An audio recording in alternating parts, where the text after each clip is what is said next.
Hello everyone. तो आइए बच्चों, आज हम लोग स्टार्ट करने वाले हैं अपना नया टॉपिक और थर्मोडायनामिक प्रोसेसेस में अपना लास्ट टॉपिक और मोस्ट इंपॉर्टेंट भी बोल सकते हो प्यारे बच्चों कि अगर थर्मोडायनामिक प्रोसेसेस में से आपके सीटी में सवाल बनते हैं, आपके बोर्ड में सवाल बनते हैं तो isochoric process, isobaric process, isothermal process और एडियाबैटिक प्रोसेस में जो सबसे मोस्ट इंपॉर्टेंट है वो है आपका आइसोथर्मल प्रोसेस, फिर आपका एडियाबैटिक प्रोसेस, क्योंकि दोनों में एक एक डेरिवेशन इंक्लूड्स है। ठीक है प्यारे बच्चों, आइए अब देखिए यहां पर एडियाबैटिक प्रोसेस क्या होता है मेरे प्यारे बच्चों। एडियाबैटिक प्रोसेस का मतलब होता है कि हम लोग सिस्टम को कोई भी हीट प्रोवाइड नहीं कर रहे हैं। ठीक है, हम लोग सिस्टम को कोई भी हीट प्रोवाइड नहीं कर रहे हैं। सपोज कीजिए कि यह आपका सिस्टम है, ठीक है, सपोज कीजिए कि यह आपका सिस्टम है जिसके अंदर आपने गैस रखा हुआ है। आप इसको बाहर से कोई भी हीट नहीं देने वाले, आप लोग बाहर से इसको कोई भी हीट नहीं देने वाले, मतलब कि इसको अब हीट एनर्जी मिलेगी ही नहीं, नो हीट एनर्जी।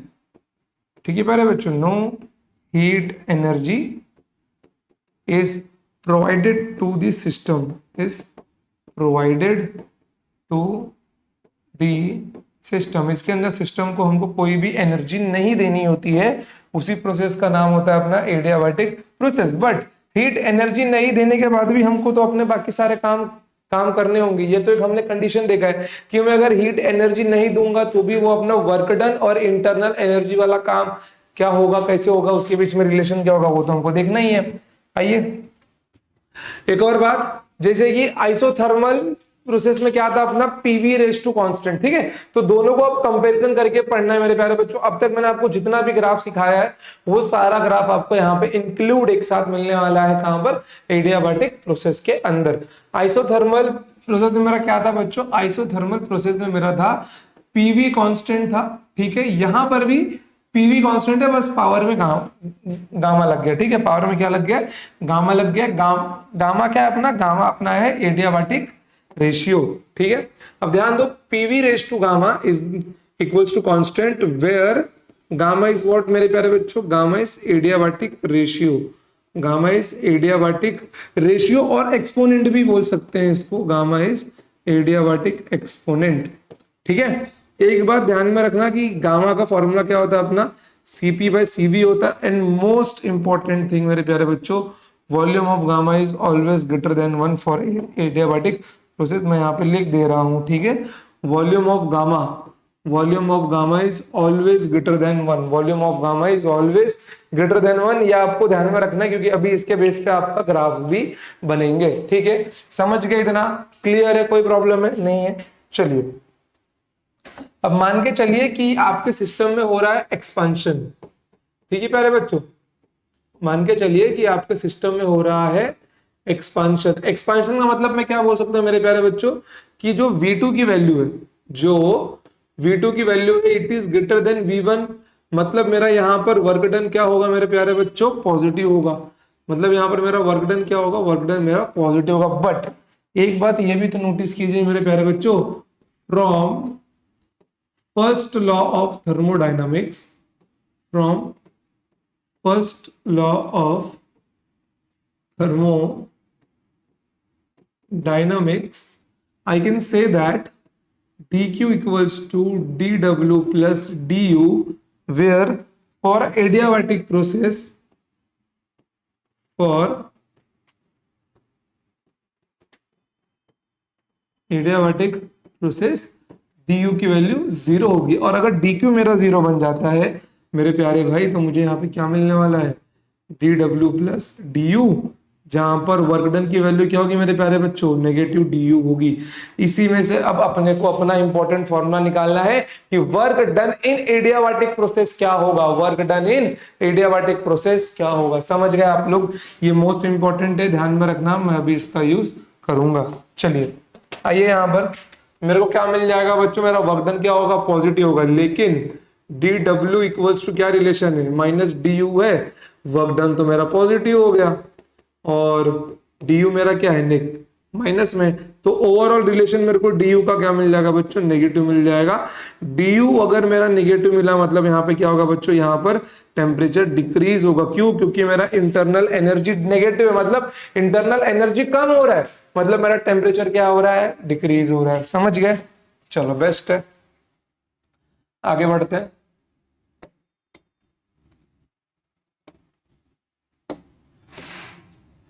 देखो अब आते हैं कंप्रेशन के ऊपर।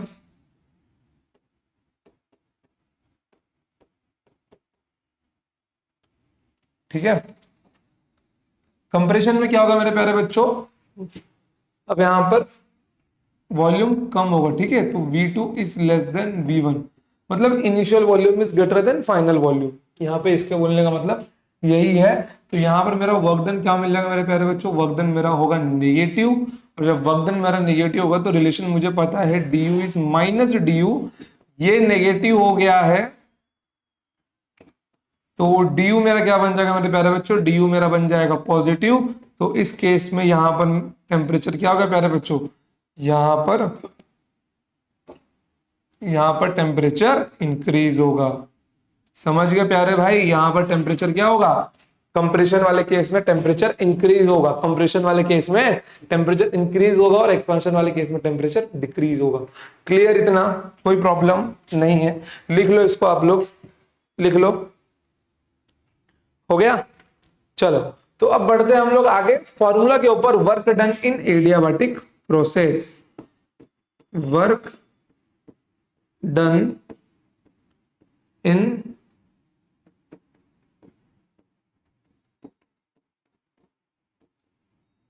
Adiabatic process. ठीक है प्यारे बच्चों, अब देखो एक बात मैं आपको यहाँ पे कट टू कट बोल देता हूं, इसका जो फॉर्मूला अभी हम लोग निकालेंगे मेरे प्यारे भाई, इसका जो फॉर्मूला अभी हम लोग निकालेंगे वो फॉर्मूला आपके टेक्स्ट बुक वाले फॉर्मूले से बिल्कुल एज इट इज होगा, लेकिन जो डेरिवेशन होगा वो एज इट इज नहीं होने वाला है। हम लोग पहले अपना अप्रोच देख लेंगे, सब कुछ सवाल वगैरह करने के बाद में एक डेरिवेशन में आपको फिर से करवा दूंगा, क्योंकि एग्जाम में डेरिवेशन आपको टेक्स्ट बुक का ही लिखना है। समझ गए? चलिए आइए यहां पर वर्क डन मेरा क्या है मेरे प्यारे बच्चों, वर्क डन मेरा है माइनस ऑफ डी यू। ठीक है मेरे प्यारे बच्चों, वर्क डन मेरा क्या है, वर्क डन मेरा है माइनस ऑफ डी यू। और एक बात बताइए, इंटरनल एनर्जी मेरा क्या होता है मेरे प्यारे बच्चों, फॉर्मूला हमने निकाला था, क्या निकाला था, फॉर्मूला हमने निकाला था एनसीवीडीटी। तो यहां पर इसको मैं किससे रिप्लेस कर दूंगा, माइनस एनसीवीडीटी। टॉपिक का नाम लिख ले यार, work done in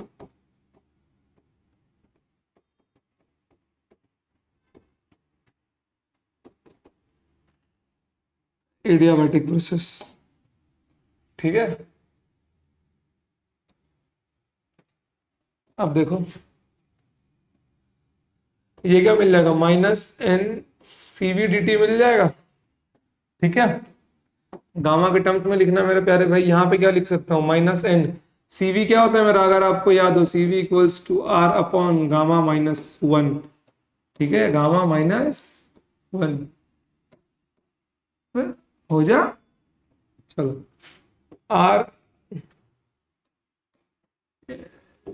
are into D T upon gamma minus one. ठीक है बच्चों, समझ गए आप लोग, गामा माइनस वन। अब एक काम कीजिए, ये माइनस है, नीचे माइनस कॉमन निकाल लीजिए आप लोग, नीचे माइनस कॉमन निकाल लीजिए, minus N R D T divided by minus of one minus gamma. तो यहाँ पे आपको डी डब्ल्यू क्या मिलेगा मेरे प्यारे भाई, डी डब्ल्यू आपको यहाँ पर मिल जाएगा N R D T divided by gamma minus one. अब मुझे लगता नहीं कि आपको इसके बाद और कोई प्रॉब्लम होने चाहिए। ठीक है, ये आपका इंपॉर्टेंट फॉर्मूला है, नोट कर लो इसको आप लोग। ठीक है, अब देखो, अब ये जो डी टी है ना बच्चों, ये यहाँ पर डिफरेंशिएशन नहीं है, ये यहाँ पर है चेंज इन टेम्परेचर। ठीक है बच्चों, ये यहाँ पर क्या है, यहाँ पर चेंज इन टेम्परेचर का रोल परफॉर्म कर रहा है। ये यहाँ पर किसका रोल परफॉर्म कर रहा है प्यारे बच्चों, चेंज इन टेम्परेचर का रोल परफॉर्म कर रहा है। आप लोग इसको ना एक काम कीजिए, डी डब्ल्यू की जगह ना वर्क लिखिए, क्योंकि शायद मे बी आप लोग इसको क्या समझ सकते हैं, आप लोग इसको डिफरेंशिएशन वाला फॉर्म समझ सकते हैं। तो इसको आप लोग डी डब्ल्यू ना लिख के वर्क लिखिए, क्योंकि वो वर्क ही था अपना डी डब्ल्यू भी, ठीक है। तो यहाँ पर ये क्या मिल जाएगा आपको, वर्क मिल जाएगा। तो यहाँ पर अब मैं इसको किससे रिप्लेस कर सकता हूं, ध्यान से देखिए, work equals to N R T2 minus T1 divided by, ये गामा माइनस वन नहीं, वन माइनस गामा आएगा, ये वन माइनस गामा, ठीक है। क्या है यहाँ पर, वन माइनस गामा मिल जाएगा। एक ये फॉर्म आपका इंपॉर्टेंट है। फिर अगेन अब पुट कीजिए work equals to nRT2 minus nRT1 divided by one minus gamma, divided by one minus gamma, ठीक है।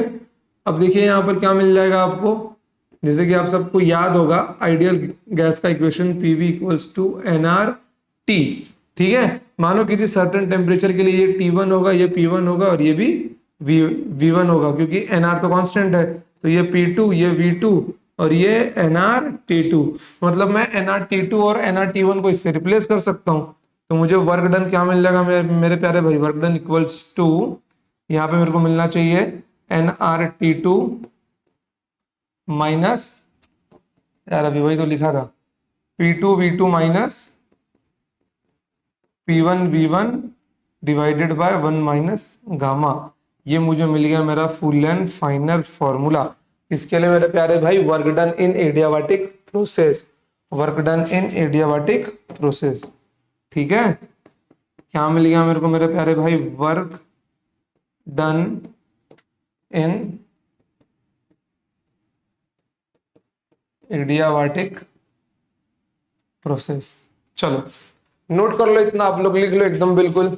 देखो वर्क डन के जितने फॉर्मूलाज हमने देखे ना बच्चों, वो आपको भूलने नहीं है। जैसे कि हमने आइसोथर्मल में क्या देखा था, वर्क डन का formula 2.303 nRT log of the base 10 V2 by V1 और P1 by P2, समझ गए। तो वैसे ही ये सारे वर्क डन के फॉर्मूलाज है अलग अलग। और बाद में हमने उसके भी पहले देखा था कि एरिया अंडर द कर्व, अगर आपको कोई स्पेशल शेप वगैरह अगर दिया होगा तो आपको वहां पे उसको यूज कर लेना है।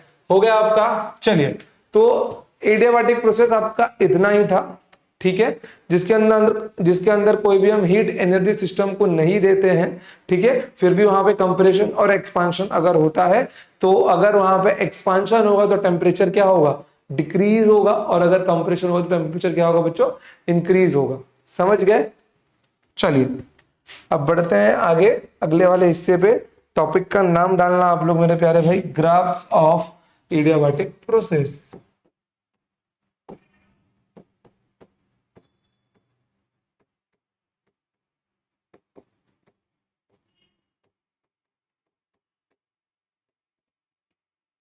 Graph of adiabatic process. अब देखना मैं यहाँ पे ग्राफ ना आपको कंपैरिजन करके सिखाऊंगा, क्योंकि यहाँ पे हमको आइसोथर्मल भी साथ साथ में ही देखते हुए चलना है, ताकि उसका कंपैरिजन हम लोग भूले नहीं, ठीक है। कंपैरिजन अपने को उसका भी भूलना नहीं है इसके साथ में, क्योंकि एडियाबैटिक में हम लोग अभी 3-4 ग्राफ भी साथ में मिक्स करके देखेंगे। ये हो गया प्रेशर, ये हो गया वॉल्यूम। भाई साहब का इक्वेशन क्या है एडियाबैटिक प्रोसेस के लिए, पीवी रेस टू गामा की वैल्यू क्या होगी, कांस्टेंट होगी, where gamma is always greater than 1, ठीक है। तो इसका कर्व कैसा मिलेगा मेरे को, इसका कर्व मुझे मिलेगा ऐसा, ठीक है। It is not the isothermal curve, it is not the isothermal curve. अगर ये आइसोथर्मल कर्व नहीं है, ठीक है बच्चों, अगर ये आइसोथर्मल कर्व नहीं है तो मैं ये कभी नहीं बोल सकता कि पॉइंट ए, पॉइंट बी और पॉइंट सी, मतलब इसके ऊपर जितने पॉइंट्स हो गए उन सबका टेम्परेचर सेम होगा। क्या होगा, अब यहाँ पे टेम्परेचर वेरिएबल होगा, ठीक है प्यारे भाई। अब यहाँ पे टेम्परेचर क्या होगा, वेरिएबल होगा। समझ गए, कोई दिक्कत यहाँ पे आपको, कोई दिक्कत नहीं है। चलो अब जाहिर सी बात है, मैं थोड़ा सा यहाँ पे कुछ डिफरेंट करने वाला हूं, जो आपको दिख रहा होगा कि यहां पर अब अगर मैं कर्व थोड़ा सा चेंज कर दूं, ध्यान देना, ये अपना है आइसोथर्मल कर्व, जो जिसका इक्वेशन होता है पीवी रेस टू कांस्टेंट। ठीक है, गामा की वैल्यू निकालो। अब एक काम करते हैं, मैं आपको इसका स्लोप निकाल के दिखाता हूं मेरे भाई। इस ग्राफ का स्लोप क्या मिलने वाला है? इस ग्राफ का स्लोप क्या होगा आपका? डीपी बाय डीवी होगा। स्लोप कितना होगा आपका? डीपी बाय डीवी होगा। और एक बात बताइए मेरे को आप लोग, from ideal gas equation PV equals to NRT होता है।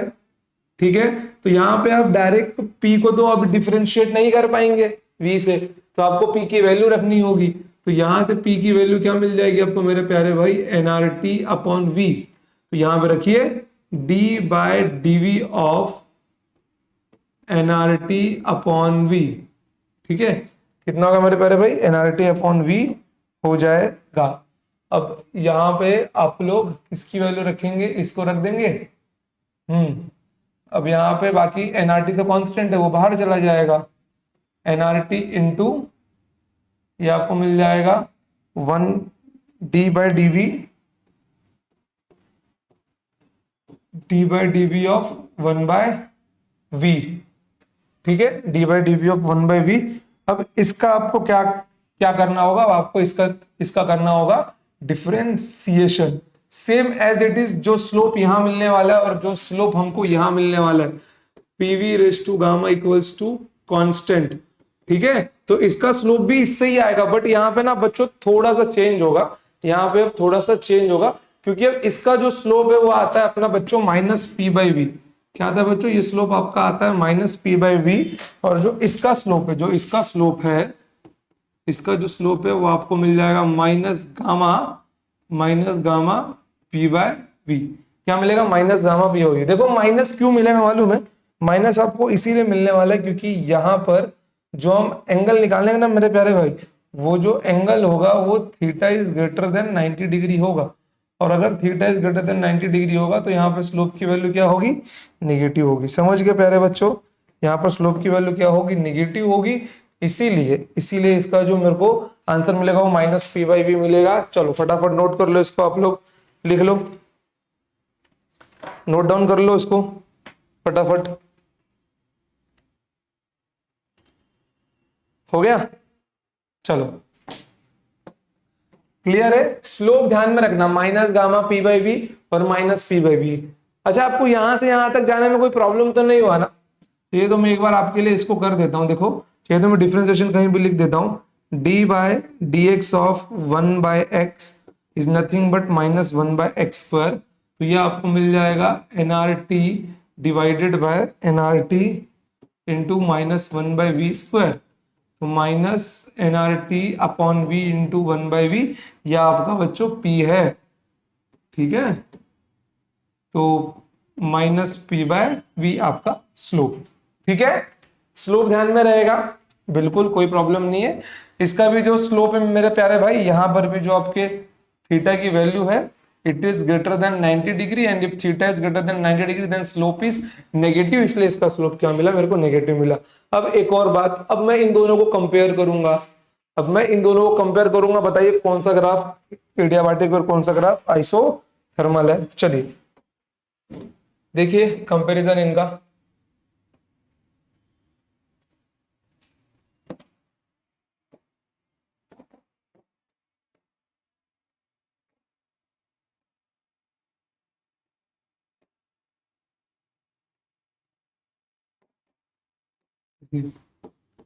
प्रेशर, वॉल्यूम, यहां पर मैंने एक्सपांशन वाला केस लिया। ठीक है, ये इसको मैं एक्सपांशन वाले में ही ड्रॉ करता हूं।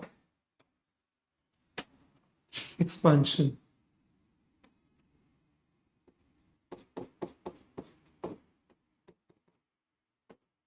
ठीक है, ध्यान से देखना।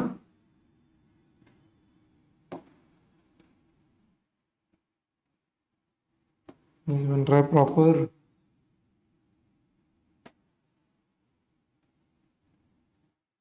ठीक है, बताओ इनमें से कौन सा ग्राफ एडियाबैटिक है और कौन सा ग्राफ, मतलब कौन सा पहला वाला किसके लिए और दूसरा वाला किसके लिए? ठीक है, एक्सपांशन के केस में मेरे प्यारे बच्चों, एक्सपांशन के केस में। अब देखो एडियाबैटिक और आइसोथर्मल अगर सेपरेट सेपरेट देखा जाए तो बच्चों दोनों लगभग सेम टू सेम ही दिखते हैं, बट जब दोनों को एक साथ मर्ज कर दिया जाए तब बताना थोड़ा मुश्किल होगा यार कि अब कौन सा किसका ग्राफ है। तो ये ग्राफ आप लोग मेरे प्यारे भाई स्लोप से बताना हमेशा। किससे बताओगे मालूम है? ये ग्राफ आप लोग हमेशा स्लोप से ही बता पाओगे। समझ गए? ये ग्राफ आप लोग हमेशा स्लोप से ही बता पाओगे। पैरेलल दिख रहे हैं लेकिन पैरेलल बनाना नहीं है इनको, ठीक है? पैरेलल मानना भी नहीं है। चलो ठीक है, अब नहीं दिख रहे पैरेलल। अब ध्यान से देखो, अब अगर आप लोग ध्यान से देखोगे यहां पर, ठीक है, तो यहां पर एक एंगल मेरे को θ1 दिख रहा है और एक एंगल मेरे को θ2 दिख रहा है। Both angles are greater than 90 degree. इसमें कोई शक वाली बात नहीं है कि मेरे भाई इसका स्लोप भी माइनस में आएगा, इसका स्लोप भी माइनस में आएगा। अब एक बात ये बताओ आप लोग, इन दोनों में से आपको किसका स्लोप ज्यादा लग रहा है? इन दोनों में से किसका स्लोप देखने से ज्यादा लग रहा है कि इसका एंगल ज्यादा होगा? देखो, चलो बताओ, सोच के बताओ कि देखो इनमें से किसका एंगल ज्यादा लग रहा है आपको? ठीक है, किसका एंगल ज्यादा लग रहा है आपको? 1 का या 2 का मेरे प्यारे भाई? 1 का या 2 का? अब ध्यान देना, जब भी जिसका भी एंगल ज्यादा होगा, जिसका भी स्लोप ज्यादा होगा, θ1 इज ग्रेटर देन θ2, तो जो ये वाला ग्राफ है मेरा भाई, ये वाला जो ग्राफ है ये है आइसोथर्मल के लिए, ये है आइसोथर्मल के लिए, और आपका ये वाला जो है वो है एडियाबैटिक के लिए। इसको यहां नहीं लिखता हूं, ये आपका है एडियाबैटिक प्रोसेस के लिए। समझ गए? क्योंकि मैं देख सकता हूं कि ये वाला जो ग्राफ का स्लोप है ये ज्यादा है किससे? इससे। मतलब कि ये थोड़ा सा ना, मेरे को ऐसा क्यों लग रहा है कि थोड़ा सा इसको थोड़ा और यहां होना चाहिए।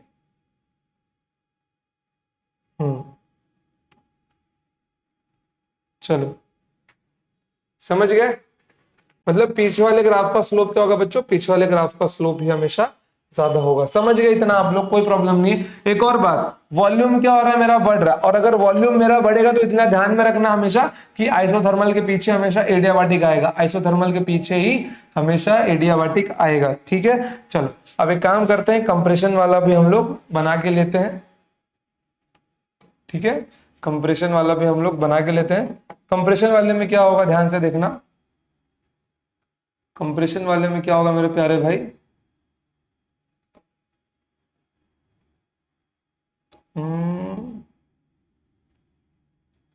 चलो, कंप्रेशन वाले का मतलब क्या होगा? वॉल्यूम कम हो रहा होगा। ठीक है, जब कभी भी ऐसा केस आ जाए मेरे प्यारे भाई, तो आप लोग एरो ध्यान से देखना। वो एक्सपांशन था, ये कंप्रेशन है। जब कोई भी ऐसा हो तो मेरे को क्या मालूम है? इसका स्लोप ज्यादा बनेगा मेरे प्यारे भाई, तो ये आपका एडियाबैटिक होगा। ठीक है, ये आपका एडियाबैटिक के लिए होगा, और ये आपका होगा आइसोथर्मल के लिए। किसके किसके लिए होगा मेरे प्यारे बच्चों? ये आपका होगा आइसोथर्मल के लिए, और ये आपका होगा एडियाबैटिक के लिए। तो इसमें कंफ्यूज नहीं होना है। कंप्रेशन वाला होगा तो सॉरी, एक्सपांशन वाला होगा तो आइसोथर्मल पहले फिर एडियाबैटिक, और अगर कंप्रेशन वाला हुआ तो एडियाबैटिक पहले फिर आइसोथर्मल। जिसका स्लोप ज्यादा वो पहले आएगा। नहीं मतलब जिसका स्लोप ज्यादा वो एडियाबैटिक होगा, और जिसका स्लोप कम वो आइसोथर्मल होगा, अगर उनमें कंपैरिजन कर रहे होंगे तो। ठीक है, चलो अब आप इनको ध्यान से देखो। ये वाला ग्राफ बताओ, पहला वाला इसके लिए प्रेशर कांस्टेंट है मेरे प्यारे भाई, ये आपका है आइसोबारिक। ठीक है, ये आपका क्या है? ये आपका है आइसोबारिक। एक चीज नहीं हुआ, एरो दिखा दो यहां पर, क्योंकि ये एक्सपांशन है। ठीक है, चलिए, ये आपका आइसोबारिक के लिए। अब स्लोप बताओ, 2 और 3 में किसका स्लोप सबसे ज्यादा होगा? 2 और 3 में किसका स्लोप सबसे ज्यादा? इसका ज्यादा होगा मेरे प्यारे भाई, तो यह आपका एडियाबैटिक होगा। ठीक है, एडियाबैटिक होगा, क्योंकि अब यही दो चीज है, ये आइसोथर्मल और एडियाबैटिक बन सकते हैं। जिसका स्लोप ज्यादा वो एडियाबैटिक।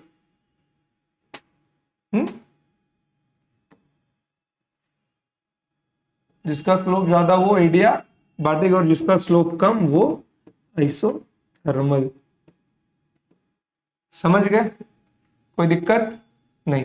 ये आपका क्या बन जाएगा, ये आपका बन जाएगा आइसोकोरिक, क्योंकि यहां पर वॉल्यूम की वैल्यू कांस्टेंट है। ठीक है, चलो नोट कर लो इसको, लिख लो आप लोग, लिख लो, बढ़िया से लिख लो एकदम। हो गया? कोई प्रॉब्लम आपको नहीं है? चलिए आइए, यहां पे आपका होगा कंप्रेशन। ठीक है, क्या होगा? कंप्रेशन होगा। चलिए, पहला वाला किसके लिए बन जाएगा आपका? आइसोकोरिक प्रोसेस के लिए। ये आपका बन जाएगा आइसोबारिक के लिए। इनमें बताइए मेरे प्यारे भाई, ये आपका होगा एडियाबाटिक। क्या होगा? ये आपका होगा एडियाबाटिक, और ये आपका बन जाएगा आइसोथर्मल। क्या बन जाएगा? ये आइसोथर्मल। वेट जरा, अरे यार रुकिए रुकिए रुकिए रुकिए रुकिए रुकिए, यहाँ पर ना ये आपको चेंज करना पड़ेगा। एक्सपांशन वाले में आइसोथर्मल पहले आता है, ठीक है? एक्सपांशन वाले में आइसोथर्मल पहले आएगा, फिर आपका आएगा एडियाबाटिक। ठीक है, फिर क्या आएगा आपका? एडियाबाटिक। ठीक है, चलिए अब ग्राफ बनाना आपके लिए बहुत इजी हो गया है, सिंपल है, क्रंच है एकदम, बहुत सिंपल, कि इसके ऊपर आपका क्वेश्चन रॉन्ग होना ही नहीं चाहिए। चलिए नोट डाउन कर लीजिए सबका सब, जो जो आपका छूटा होगा। ग्राफ ड्रॉ करना है ना आपको, कर लीजिए। चलिए, हो गया ये? आइए अब एक इंपॉर्टेंट चीज पे बात करते हैं हम लोग। अगर मैं वर्क डन की बात करता हूं मेरे प्यारे भाई, तो वर्क डन यहाँ पे सबसे ज्यादा एरिया कौन कवर कर रहा है? आइसोबारिक। ठीक है, सबसे ज्यादा एरिया कौन कर रहा है? यहाँ पे आइसोबारिक कर रहा है। तो एक्सपांशन वाले केस में सबसे ज्यादा वर्क डन होगा आइसोबारिक का, फिर उससे ज्यादा होगा आइसोथर्मल का उसके बाद में। ठीक है, आइसोथर्मल का, फिर उसके बाद में एडियाबाटिक का। किसका होगा? एडियाबाटिक का होगा। और मेरे प्यारे भाई यहाँ पर आइसोकोरिक का वर्क डन 0 होगा। ठीक है,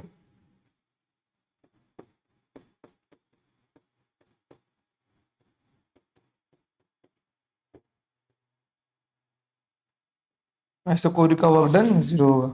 चलिए यहाँ पे क्या क्या रिलेशन बताएंगे अब? यहाँ पे ध्यान से देखिए, यहाँ पर सबसे ज्यादा एरिया किसका है मेरे प्यारे भाई? एडियाबाटिक का है। तो वर्क डन ऑफ एडियाबाटिक सबसे ज्यादा होगा। ठीक है, कंप्रेशन वाले में। फिर इससे ज्यादा होगा आपका आइसोथर्मल का, इससे ज्यादा होगा आपका आइसोथर्मल का, और फिर इसके बाद होगा आपका सबसे छोटा आइसोबारिक का। किसका होगा? आइसोबारिक का। अब एक बात मैं आपको बताऊं कि आइसोकोरिक का वर्क डन कभी नहीं होगा, क्योंकि बच्चों उसका वॉल्यूम ही कांस्टेंट होता है। क्या होता है मेरे प्यारे बच्चों? इसका वॉल्यूम ही हर जगह कांस्टेंट होता है, इसके लिए इसके अंदर वर्क डन होता ही नहीं है। समझ गए? क्लियर एकदम आपको? कोई प्रॉब्लम नहीं? ठीक है बच्चों, तो यहाँ पर अपना खत्म होता है कौन सा टॉपिक प्यारे बच्चों? यहाँ पर अपना टॉपिक खत्म होता है एडियाबाटिक प्रोसेस। पॉलीट्रोपिक प्रोसेस आपके सिलेबस का हिस्सा नहीं है, तो ये स्लाइड आपको नहीं होगी। हाँ, बट अब इसके बाद क्वेश्चन प्रैक्टिस बहुत सारी है, और आपके लिए एक इंपॉर्टेंट टॉपिक है बच्चों, वो है कन्वर्जन ऑफ ग्राफ। अगर आप अपनी टेक्स्ट बुक उठा के देखेंगे, अगर आप अपनी टेक्स्ट बुक उठा के देखेंगे मेरे प्यारे बच्चों, तो आपके लास्ट पेज में क्वेश्चन नंबर 10, क्वेश्चन नंबर 11 और क्वेश्चन नंबर 12, ठीक है बच्चों, ये आपको ग्राफ दिया हुआ है। और जो क्वेश्चन नंबर 11 वो आपका कन्वर्जन ऑफ ग्राफ के ऊपर ही है। तो कन्वर्जन ऑफ ग्राफ होने के बाद में समझ के चले कि आपका 80% ये चैप्टर कंप्लीट हो गया है। मतलब अगला वीडियो रहेगा अपना कन्वर्जन ऑफ ग्राफ के ऊपर, वो मैक्स टू मैक्स मान के चलिए बच्चों, वो रहेगा ज्यादा से ज्यादा 30 मिनट का। ठीक है, फिर उसके बाद में अपना एक वीडियो और आएगा, जिसके अंदर अपना रहेगा Carnot engine, Carnot cycle, heat refrigerator, heat pumps, Stirling cycle, chapter over, mean second law of thermodynamics अपना। ठीक है, तो आज के लिए मैं इतने पे ही स्टॉप करता हूं। ठीक है प्यारे बच्चों, क्वेश्चन हम लोग उसके बाद ही देख पाएंगे अपने, जब अपना सारा टॉपिक क्या होगा? कंप्लीट हो चुका होगा। ठीक है बच्चों, जब अपना सारा टॉपिक कंप्लीट हो चुका होगा तभी हम लोग क्वेश्चन अच्छे से लगाएंगे, और लगाने के बाद समझ पाएंगे। तो आज के लिए इतना ही, मिलते हैं नेक्स्ट टाइम, तब तक पढ़ते रहो और जो भी डाउट है कमेंट सेक्शन में आप लोग पूछ सकते हो। ठीक है, चलिए बाय।